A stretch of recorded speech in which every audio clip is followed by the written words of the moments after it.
You've probably seen them in your medicine cabinet, right? Inhalers, nasal sprays, skin creams. They're called local corticosteroids, and they are everywhere.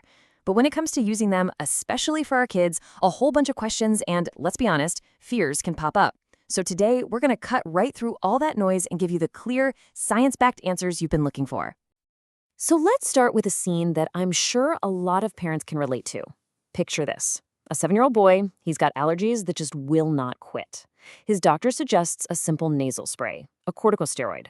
But his parents, they get a little nervous. That word, steroid, it just sounds serious. So what's the right move here? This is the exact question we're going to unpack today. And you know, this situation isn't some rare one-off thing. It actually gets to the heart of a really common concern for parents and even for pediatricians.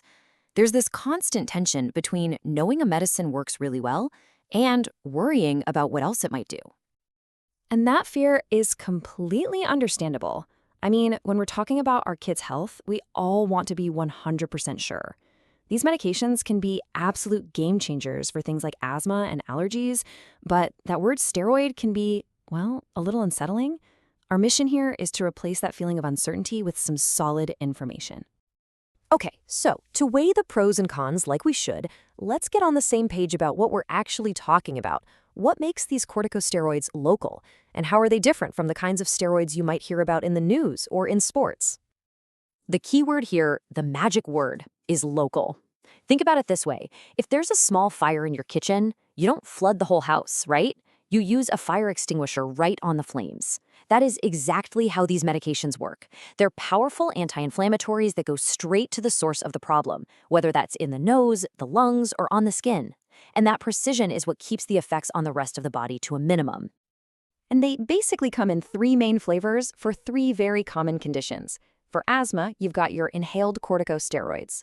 For that pesky allergic rhinitis, like in our story, you've got nasal sprays. And for skin issues, like eczema, there are topical creams. Each one is tailor-made to get the medicine right where it needs to be. Okay, let's tackle the elephant in the room, systemic effects. This is the big worry, isn't it? The idea that the medicine won't just stay local, that it'll get into the bloodstream and start affecting the whole body. It's the #1 reason for hesitation. So let's see what the science really says. And of all the concerns, this is the one that keeps parents up at night. Growth. It's a huge deal, and it deserves a direct, honest answer that's based on solid evidence. So, do they? Well, a major Cochrane review, which is basically the gold standard for medical research, did find something. They saw that kids using low to medium dose inhaled corticosteroids grew, on average, about ½ centimeter less per year compared to kids who weren't. But wait, that number doesn't tell the whole story. Not even close. The research is pretty clear that this slowdown really only happens in the first year of treatment. It doesn't seem to stack up year after year. And the biggest question of all, does this actually affect how tall a child will be as an adult? Well, the data on that is still up in the air. We just don't know for sure.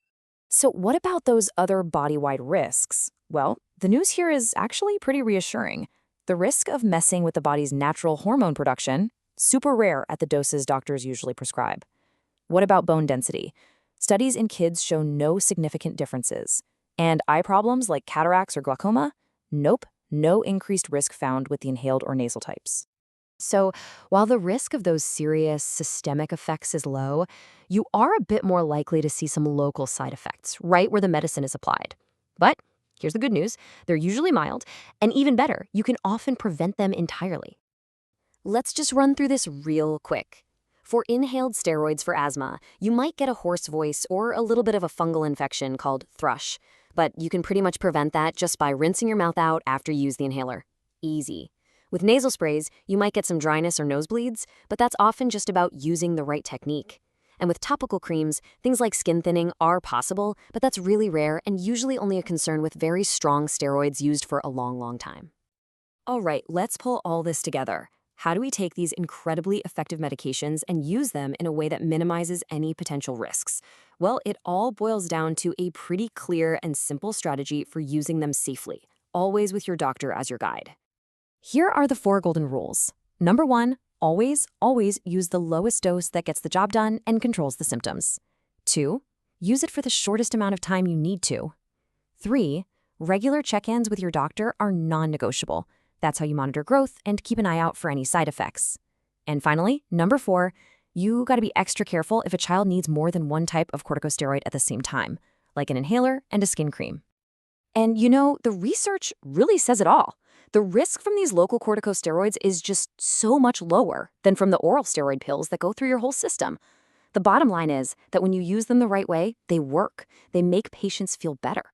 So let's circle all the way back to our 7-year-old with those stubborn allergies. What's the right call? Well, based on all the evidence, using that nasal spray continuously, if that's what he needs to control his symptoms, is not only the right approach, it's the safe approach. The benefit of him being able to breathe easy, to play, to just be a kid, it far outweighs the small and manageable risks.